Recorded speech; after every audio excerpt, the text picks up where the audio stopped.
Hello, folks, and welcome to Got Your Back NHL Edition. Pierre LeBrun and Mystic Mike Johnson standing by to break down all happenings around the hockey world.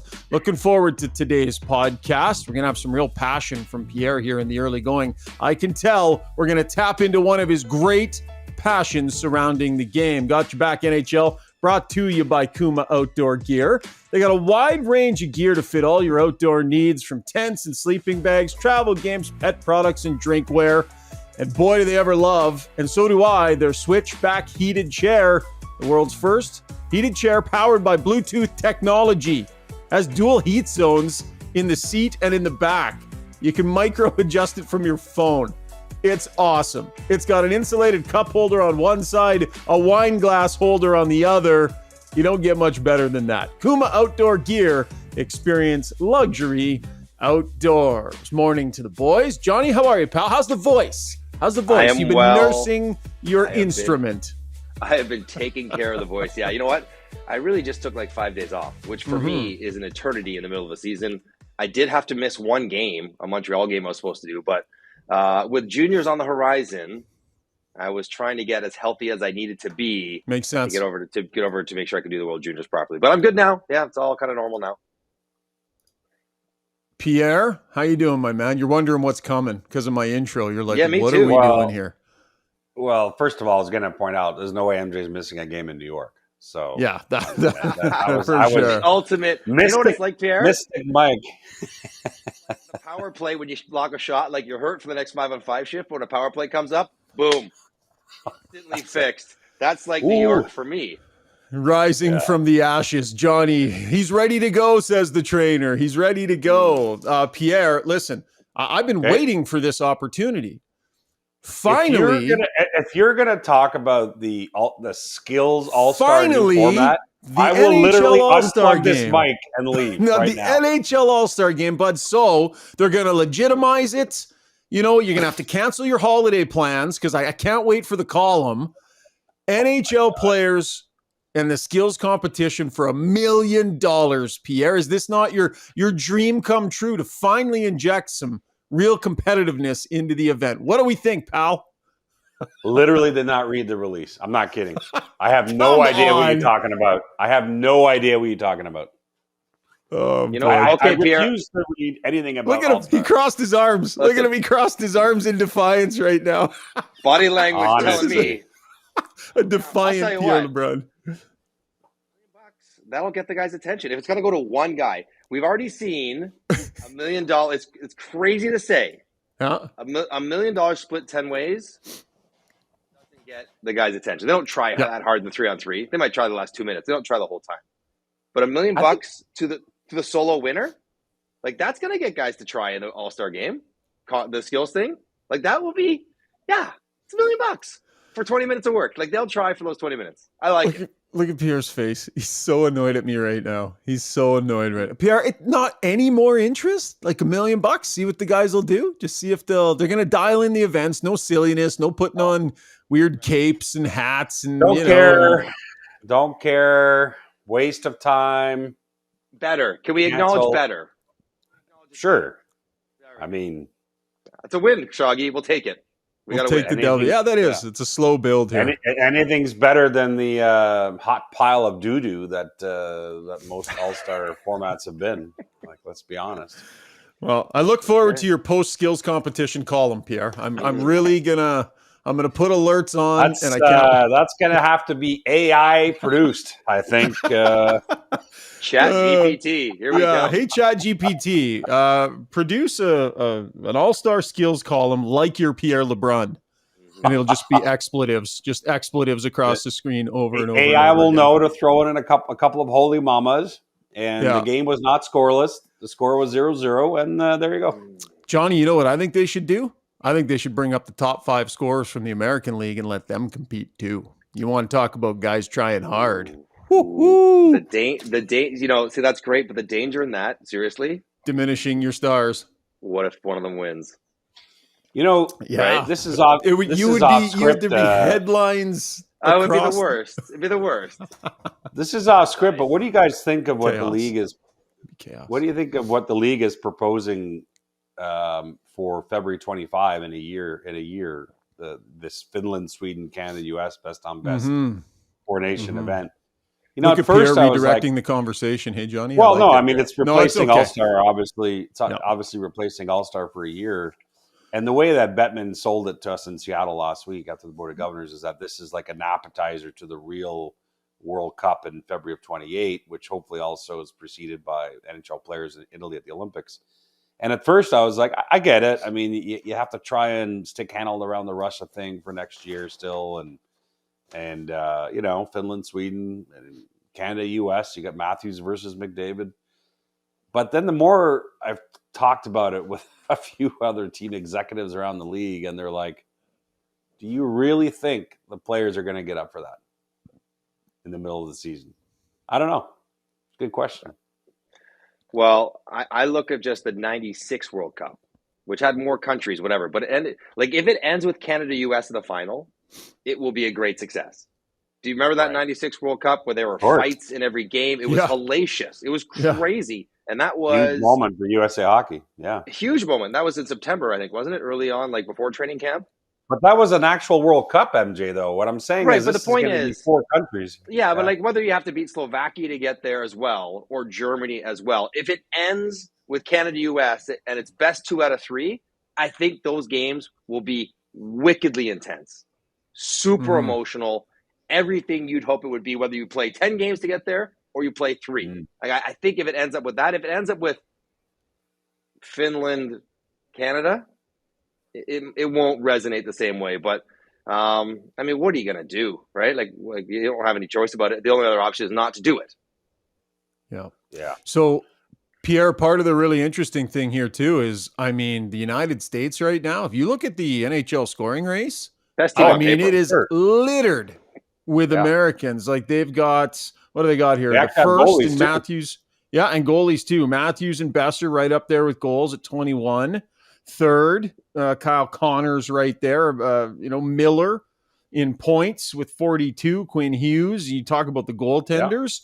Like, I don't know, handicap the game here, fellas. Is this a best on best right now? Canada, USA, Pierre, would be something. Well, throw in all the Hughes and all the Kachucks and throw in a Matthews, and you already got a hockey team between all that. But and again, just to be clear, because I think there's been a lot of different speculation, what Bettman talked about last week was only 4 countries: Finland, Sweden, Canada, and the US is kind of a truncated, weird, 4-nation event. So that's why I don't know if they're going to get in on it. But if it's USA, Canada, I guess probably going to grab some attention. I'll tell you what, Shoggy. On paper, the US are the decisive favorite in this tournament. Decisive. Their roster is better than any other country's by a margin. Their goaltenders, like Canada's goalies, are not what the American goalies could be with Demko, Ottinger, and Hellebuck. The D on Canada is not as good as what the Americans can offer up: McAvoy, Hughes, et cetera, et cetera. The forwards, there's 2 things that Canada has that US doesn't. If you think about it big picture. One, they have McDavid, McKinnon, and Crosby. Like I still think those 3 guys, even with Matthews and Eichel, like I get it. You could say but I still think like McDavid's still the best. And McKinnon might be the second best. And Crosby might be the third best. So they have that. And the other thing they have, Pierre, and this is not even that I'm Canadian, is that they're Canadian. Like Canada somehow seems to find a way to, women, men, whatever, to win these sort of tournaments more often than maybe they should. And that's what they have. They're Canada. Like they know how to win these sort of moments. Now, a lot of these players won't have played in these moments, so maybe that memory is a bit distant. But the Americans are the best team. They should be handicapped the favorite in this tournament. Absolutely. I wouldn't shortchange a Canadian blue line with Cale Makar at the head of it. But I do agree. I think the US has deeper elite talent. It's worth mentioning now, there hasn't been a best on best hockey event in men's hockey since the 2016 World Cup hockey in Toronto, which Canada won. The last best on best event that Canada has not won, so that includes Olympics and World Cups, dates back to the 06 Torino Olympics. Turin. Yeah. I mean, Canada's been on quite a run, and obviously Crosby and Weber and Price and that whole golden generation with Vancouver Olympics in the middle of it, but winning again in Sochi, winning at the World Cup in 2016. it was an unbelievable run. But this is a new generation, and so now you've talked me into this Canada-US angle. Okay, all right. See, I needed to have this chat. I needed to have this chat. You know. Yeah. Well, we'll keep drilling on you for All-Star. We'll get you there for the paid skills competition as well. A little bit of time here. So should Connor Bedard and Connor McDavid be on the same line on that team as we segue nicely into the Connor versus Connor battle that I was at last night? Can you imagine that, Johnny? Is that the right combination, Bedard and McDavid? Well, I mean, Bedard should be on the team. I'll give you that much. Yeah. I mean, man, oh man, you had a first row view of it. I've done a couple of Chicago games. So Connor Bedard, I think, is almost better at the NHL level already than maybe some of us anticipated. Like, a lot of us thought he'd score, but like, would he get enough points? Like, he's so much better than anyone else on his team, right? Like, the margin between him leading the team in scoring and everyone else, I think maybe Kucherov is bigger, but like, he has almost twice as many points as the next closest guy. And he's about a point-a-game player, and he's a 40-goal scorer. Like, that stuff doesn't happen with support around him. That's how good he is. On his own. Like, that's how he's on his own. Yeah, without Hall, without Perry. Like, there's nobody around him. He's incredible. Now, putting him on the same line, I'm always worried about defense, Shoggy. You know that. Like, they need someone to get the puck. They need someone to defend. But Bedard is worth playing on that team, Pierre, and that's a year from now where he's going to be that much better. It's incredible what Bedard has done when you think about what he has around him. Pierre, what do you think? Yeah, that shot last night, my goodness. The thing that I think everyone thought would be there, I mean, I still worry over 82 games, is he going to hit that wall that even the best players in the world hit in their rookie year at 18 around January, February, because it's the longest season of his career. But his ability to get that release off in traffic with so little time, including the way he took that shot last night, is just, I've never seen anything like it. I mean, I guess you could say Austin Matthews, but it's absolutely unbelievable how he finds a way to get those shots off when it looks like the stick is there or the lane is closed or someone's closing in on him. He is doing exactly what we saw in junior, and we weren't exactly sure if it would translate 100% at the NHL level. It absolutely has. Yeah, I think the playmaking too. Like, he has shown maybe a bit of question there. We thought the shot would translate and that there'd be some nice goal scoring there. But as you watch him play the game, you just realize, Johnny, how deep a level he's thinking it on just from a playmaking standpoint. Mm-hmm. And again, he doesn't have the guys around him to finish necessarily. But I'm surprised as it's increased to NHL speed, the way his hockey sense has allowed him to be an elite playmaker still. And he looks, the passes he's making out there, like he's going to be an elite playmaker too. So I'd say we're splitting hairs here, semantics. To me, it wasn't whether his hockey sense would be up to NHL pace. I always thought it would be. Yeah. It was more, to me, would his legs be up to NHL pace? To be able to create those situations. Would he be able to get to the spots where he could see the play, skills to make the play, whether it's a shot or a pass, but can he get open enough to make that play? Can he get enough room, now not to shoot? I mean, Pierre, the shot last night, preposterous, how quick and like how he got that off. But like, you do need a little space to get the puck where you want it, to throw that backhand sauce across to Connor Murphy. Like, you need space. And he's not, when you watch him, look at that guy. He's incredibly fast. That's not what you think when you watch him. You're like, oh, that guy gets around. He has the puck a lot. Like, but it's not, he's fast enough, but I don't know if he's fast. So that, to me, has been the better indicator of sustainable success. The shot, always going to be there. The brain, always going to be there. The legs are showing that he is more than fast enough to get there, often enough to do the things he can do with the puck. I almost like, when you watch Chicago and you look at their roster, and Pierre, you talk to the Blackhawk people, like, they're so far away. They're so far from having good players, like enough good players. You almost wonder, like, is it going to be 4 years of this, of him like sort of out on his own, and maybe they they get a good draft pick, whatever. Like, they're so far away from being competitive with him around them. Like, that almost is just, it's almost like disheartening. Like, oh God, it's going to be like this for like half decade for him. But I think what you'll see because of that very point, which is a great one, is that they've got the most cap room in the NHL. So I think with the cap going up on top of it this summer, I think there'll be some interest from Kyle Davidson, the GM, to plug in some veteran help. Similar to the way Detroit, I think, has accentuated its rebuild by surrounding their young core with veteran players. Steve Yzerman has done that. I bet you that's the route that Chicago is going to keep going. They have with some moves already. Taylor Hall's out for the year. That would have been nice to have him on his wing all year. But I think you'll keep seeing that. One last thing I want to ask, and I really don't know the answer, but I've been thinking about this the last couple of weeks watching Bedard play. Because Connor McDavid is such a unique player, i.e., there's a lot of young players that watch Connor McDavid, and I don't know if they can go out and practice in a session the way McDavid plays, because his ability to skate with the puck has literally never been seen before. In other words, what are you trying to copy unless you can actually do that? Whereas I wonder if Connor Bedard might end up having a bigger impact on younger players, because even though it's also extremely hard to do what he's doing, I think players in skill sessions are going to try and mimic what he's doing. The release, they already are. The angle. Yeah. And what I'm saying is it's weird to say that about McDavid versus Bedard, but I don't think you replicate McDavid. It's hard.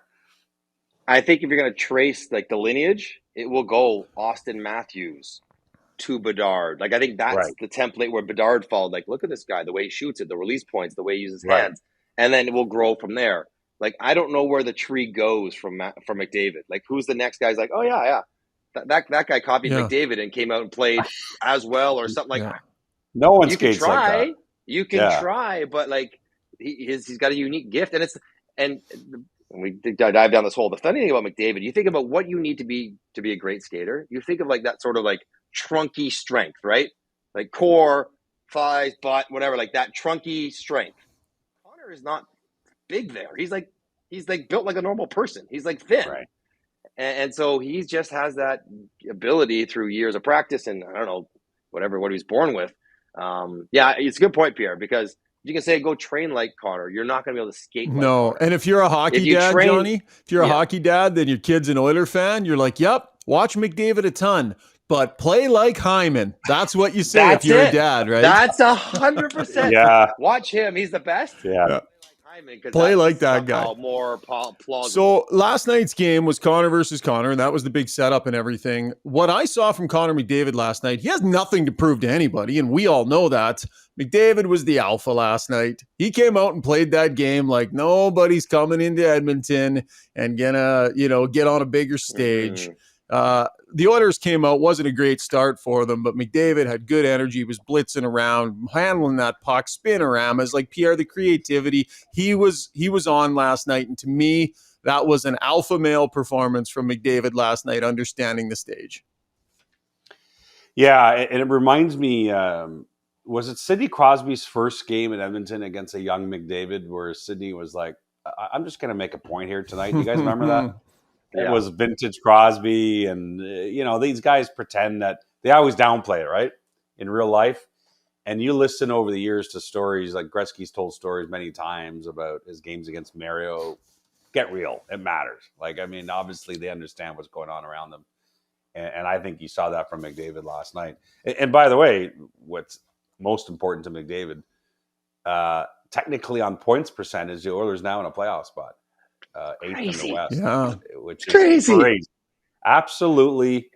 Think about all the airtime that we've used on this podcast in the first 2 months of the year, where the Oilers were at one point, and rightfully 8 so. wins in a row. Yeah, 8 wins in a row. There they are. But does that say more about the Oilers or about the bottom of the West, that they were able in the span of 14 days go from firing a coach, bottom of the league, to back into the playoffs in 2 weeks, or whatever it's been? It was the right year to go in the tank. For sure, it was the right year to go in the tank. Right. Pack was not going to get away from you. Yeah. Stuart Skinner goes from 4-7-1 with an 865, 3.66, 7-0, 934, 1.70. So, he gets a lot of credit for that. He's done a good job. He's under tremendous pressure here. He's turned that around.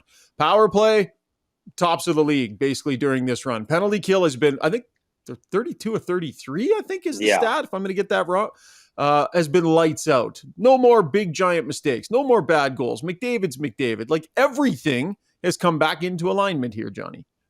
Yeah, but Jay Woodcroft's watching going, what the hell? I asked the power, like the same power play group and system that had us at 33% last year.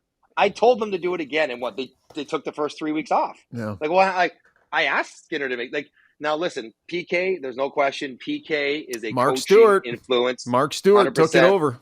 Hadn't done Like it before at this level, and took it he over. did a lot of it, pretty good job of it playing. Of in his course, career and coaching. And yeah. but I'm like that's like coaching and PK. Yes, like Minnesota's PK also much better under the new coach than the old coach. I'll concede that, but that is all I'm conceding.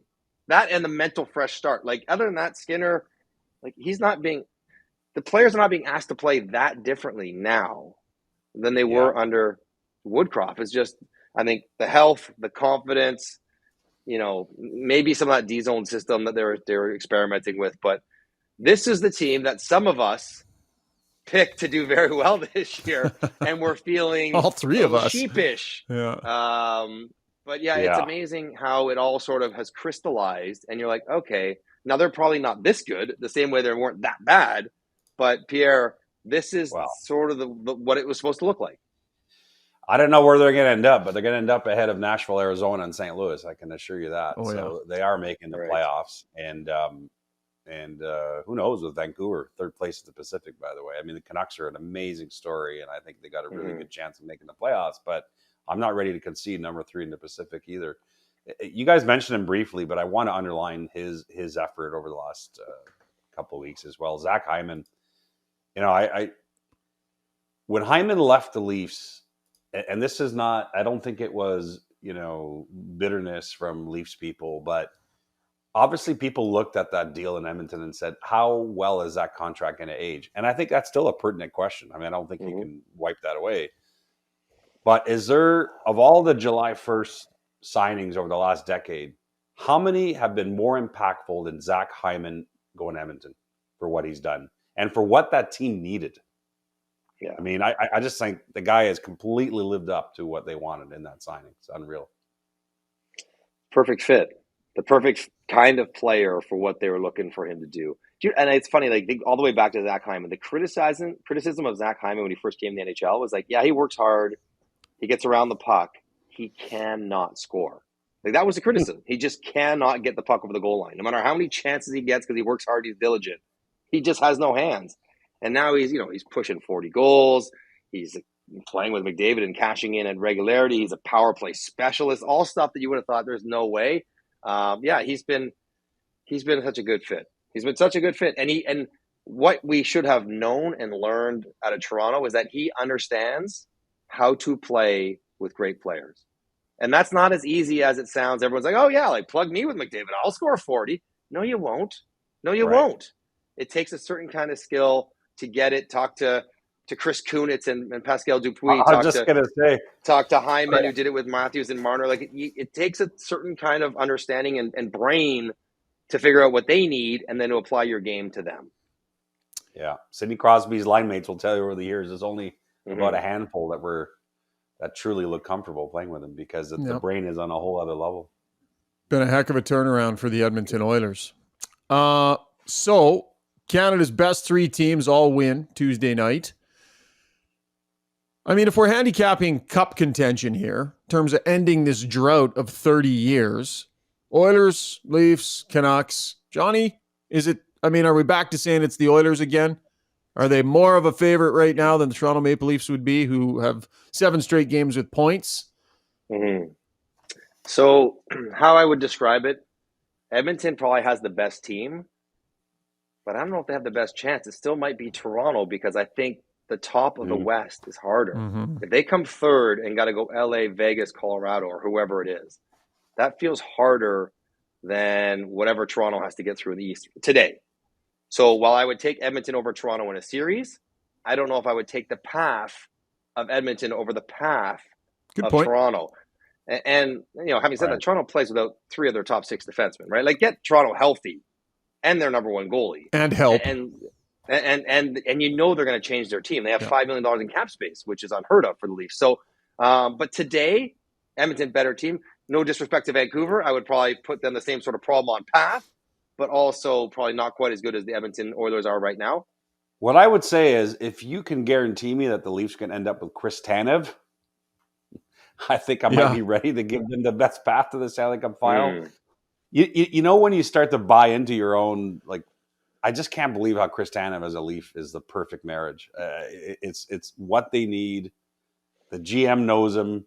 He's going to be traded at some point, and boy, would that make a difference, I think, for the Leafs and their playoff chances if they get that type of defender. But having said all that, right now, if you're forcing me to put my life savings on the table, I'll stick with my September pick. I think the Oilers now have shown again why they're the best team in Canada. Yeah, they're reminding me more and more of the team from the trade deadline in last season that total control of all facets of their game. They're the best team in the league, you know, from basically for the last stretch.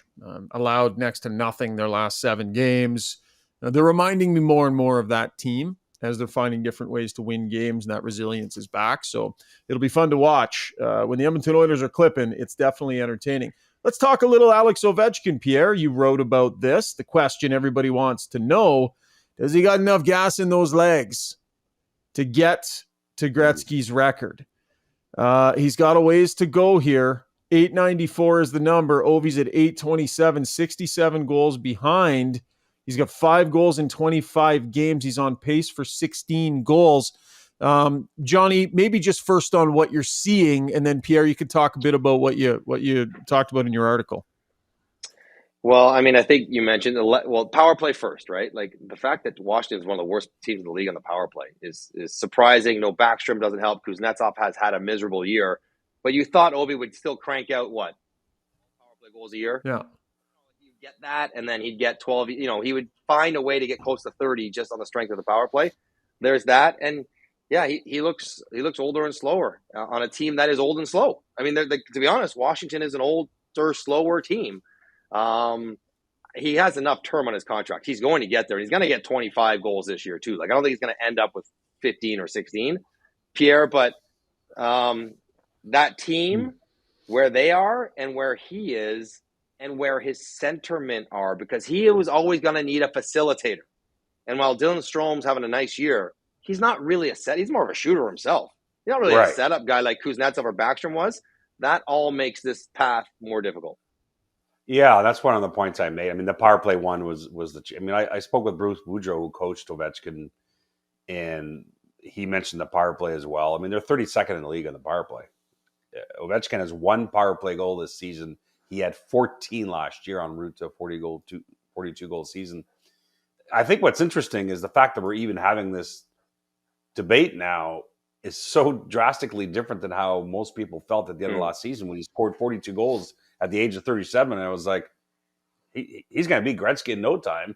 And I understood why a lot of people felt that way. He just scored 42 goals.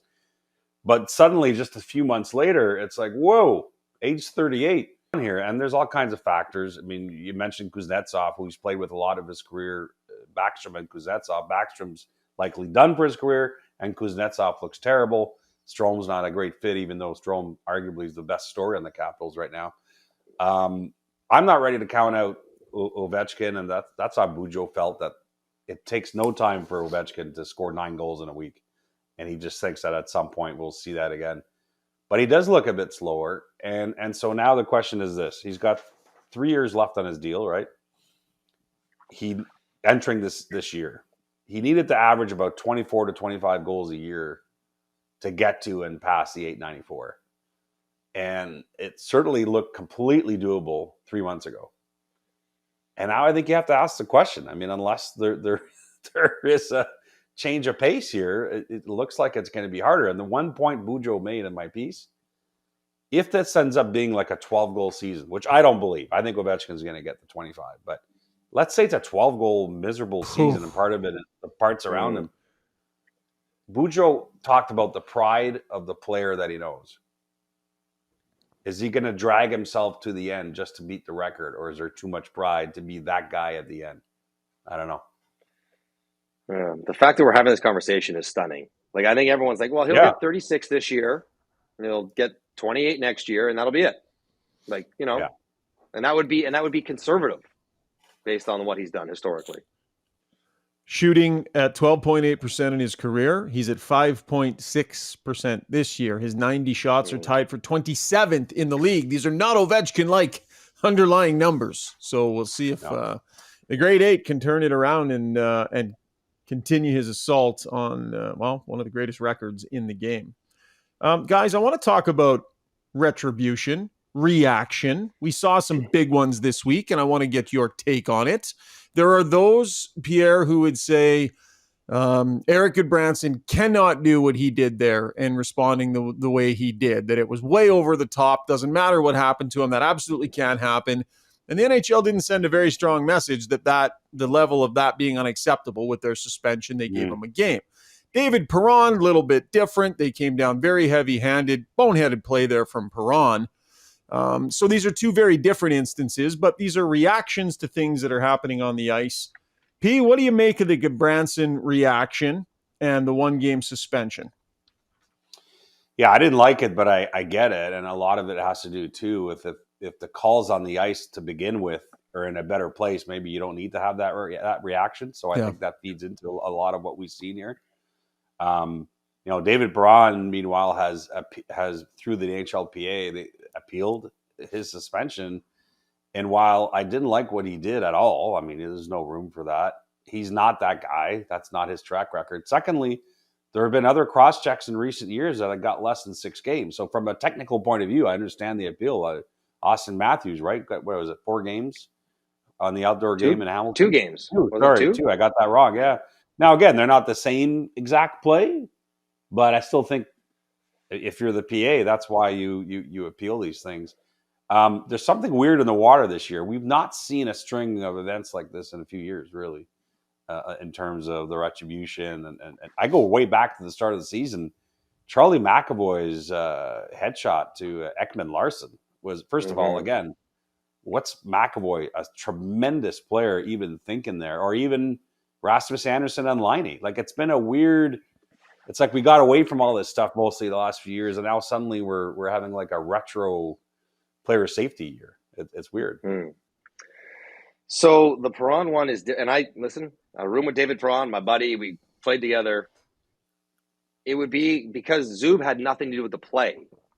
It would be like just skating up to anybody and cross-checking him that hard for no reason. Yeah, The difference is like Zub's got like he was around what happened, but he had nothing. Like it would be like off the opening face-off, just into a guy that aggressively. Like the Matthews one, well, him and Darlene were at least exchanging, like they're in it together. Right. Zub was just like, there's a guy hurt. Like I'm worried about the guy who's hurt. I'm gonna. Perron had time to think about the action he was about to take. That was a predatory long skate in. It was against a guy who had nothing to do with what he was upset about. Like I think that matters because that comes to player safety. That'd be like me just skating around and anyone clubbing me over the head for no reason whatsoever. Whereas, the Cousins one, he knew it was coming. He didn't like to fight back, but he knew it was coming. Like there was no surprise there. But I do think there's 2 conversations here. One, like there are penalties in place for the Goodbranson. Yes, it's over the line. Yes, he should but there's penalties in place. It's called an instigator, right? Like if you want to fight someone who doesn't want to fight, then you get the 17 minutes and that's what you get.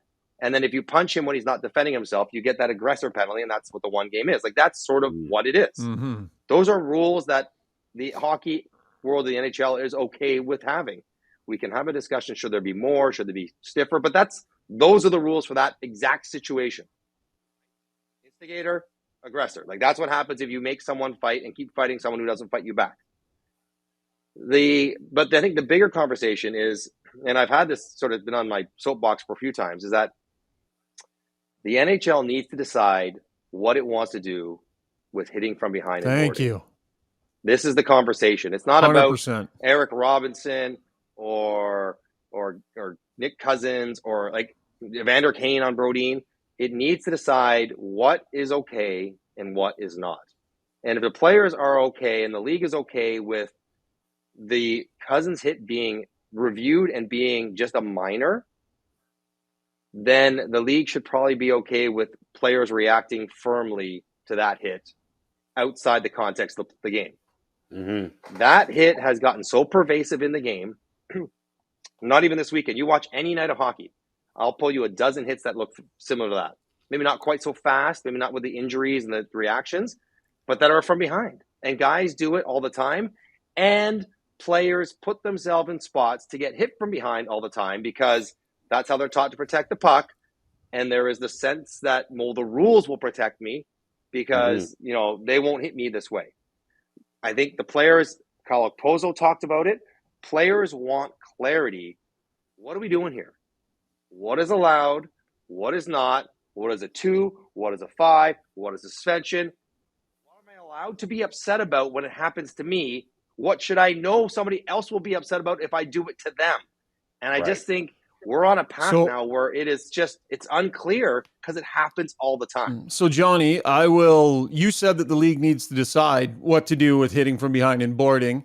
I'll kick it up a notch, and I will say the league needs to do a better job of both hitting from behind and boarding. I don't think they need to decide. I think they need to do a better job of getting it out of the game. I think they've done a garbage job on the most dangerous play in hockey. I think this is a file they have completely failed, and it's chaos out there right now because for some reason, Johnny and Pierre, players know when you've got another guy vulnerable. It's the situation, you're heading into the boards. Players know. And the NHL has allowed a level of gray area where players feel like it's okay to take some liberties and to start making contact in unsafe areas. So I think they need to clamp down because this is the most dangerous play in the game. So have your summit figure it out, but Pierre, what's the clamp? What's the clamp? What does the clamp look like, Pierre? So, what does that mean? I don't know exactly, but let's just look back at this exact conversation that we were having 15 years ago, except it was with headshots. And I mean, I remember going to GM meetings and literally everyone's hair was on fire. Matt Cook and Mike Richards and all these things were happening. And Rule 48 essentially was created to create a different culture and eliminate headshots. And honestly, it mostly has. Yeah. I mean, we don't talk about headshots anymore for the most part. But that took a lot of work and it took a lot of conversation and it took an entire generation of player to get used to Rule 48. And now if you watch U.S. college hockey or Canadian junior, not only do you not see a guy go after a guy's head for the most part, the player carrying the puck is not as worried about getting hit in the head either. It's like a duplicitous effect. And that's what I'm getting to here is that, number one, I think somehow, to your point, both of you, the league is going to have to, enforce this area with boarding and checking from behind. But the other question I would ask you guys is this, is that in the same way in which there was a younger generation of player that finally came in because of Rule 48 that wasn't even worried about looking up for the most part. Sure. Do we have a younger generation of player that, because of the way the game is played in junior U.S. college, doesn't seem to be as aware about turning their back on some of these players? And again, I don't want to blame 100%. No. Pierre, I'm sorry. I liked Justin Barron in Montreal, the Eric Robinson hit. He saw him coming. He shoulder checked. Here he comes. I'm going to keep standing facing the boards because he's not going to hit me. Right. That's Absolutely. What I mean. That would have been a play. Not like, look at when I played. But, we would have known, okay, I got to turn. I got to get my shoulders to the boards. I got to do something different than just stand face down to the boards and trust that he won't hit me. Absolutely, Pierre. There is a sense of security that most players play with. But when it comes around the boards, they shouldn't, because more guys get hit from behind now than I think ever. Largely because they put themselves in those spots and guys finish those hits. But because the league hasn't gotten rid of it, Johnny. Right. I hear you, Shaggy. I hear you. So, but does that mean call more boards or does that mean more fives? Should that be more suspensions? What is that? Should it be 5 in games for anything like any of these hits, whether they're incidental, on the spectrum of severity? Should Kane have got 5 in a game for what he did to Brodin? I certainly think you can't get nothing. Right. So this is the conversation, but I also think the league likes physicality, part of the game, and the refs are doing what the league says. I think this is this has to be a league, and maybe the players have to partake, but a league and player executive driven mandate to change culture that has gotten so pervasive that it will take a few it'll take a minute to get it out because it's how guys are taught to protect pucks and how guys are taught to finish on forechecks. And you watch around the league, and if I'm a fourth line grinder and I see all these guys hit guys and they're not getting penalties, I'm not going to pull up when I see, numbers in the back. I'm like, no, I'm going to finish the check because that's my job. And I don't get punished for it. Like, I'm not going to get even a minor. So, there was a weird weekend with all the reactions and all the hits, but I think you go to the root. What is causing the reactions? Try to fix that. Like, that's the conversation the same way it was cross-checking. Like, I think boarding, hitting from behind, whatever you want to call it, it's been there for a half decade. And it should be something that should be addressed. Well, I mean, just to reiterate, I think the generational impact that Rule 48 had is what we're looking for here with this. And I'm not smart enough to know for sure what that looks like, but it feels pretty similar in terms of the issue. So you have Evander Kane's hit, Brodin out, nothing there. You've got the Cousins situation, an angry Eric Goodbranson, a review and downgraded to a 2. You got Okposo speaking out publicly. This is an issue, and this is a great opportunity for the league to do it. So whatever it is, have your meeting, have your summit with the officials, and make it clear we're going to be cracking down, and they need to start working their way towards getting this out of the game. Because right now, players feel like there's some gray area there, and they're taking advantage of it, and I think it's dangerous. Okay, that was the breakdown brought to you by our great friends at Kuma Outdoor Gear. Guys, I've been saying it since we started the pod. Red card, yellow card, no card. It's catching on. It's catching fire. I knew it was going to be an absolute hit. So much so that Mitch Marner even believes in it. He listens to the pod, and he has started handing out colored cards. Take a listen to Marner in the scrum last night when someone's phone went off. And for you your whole life and, just what your family means to you. So it's a yellow card, maybe a fine. See what I'm saying? It's catching on, boys. So we're going to keep rocking. But why? I don't get why he didn't say red card. I mean, phone going off in a scrum's a red card. That's his judgment. That is his. He only felt it was a yellow. He respects the integrity of what we've created here, and he didn't overdo it. So, in honor of Mitch Marner joining our game, and we appreciate it, we're going to do a 2-pronged red card, yellow card, no card here today, guys. Let's go to Colorado. Let's talk about the Lehkonen family, and let's talk about Mikko Rantanen. Yes! So if you have not heard this story, can't imagine how you haven't. Ismo Lehkonen, who is a broadcaster in Finland, had this to say about Mikko Rantanen, his son's teammate. But he's a broadcaster. He's got a job to do. He didn't have a very good summer.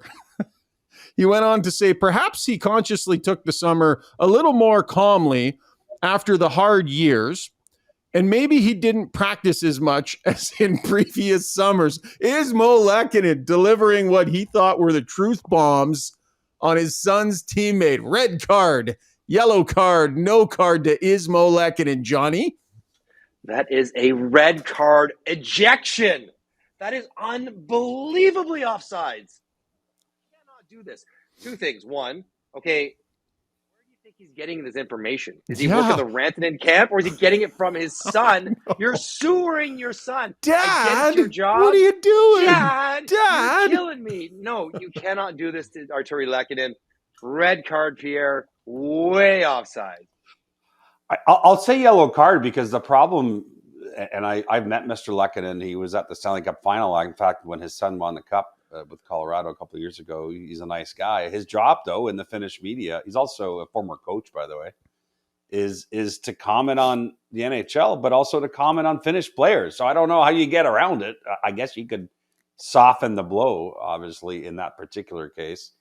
By the way, as an aside, a funny story about Ismo Lehkonen.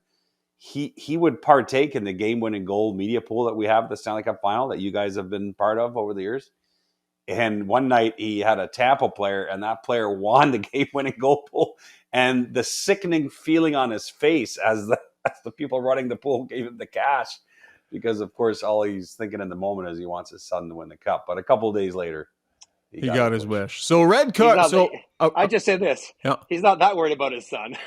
I know.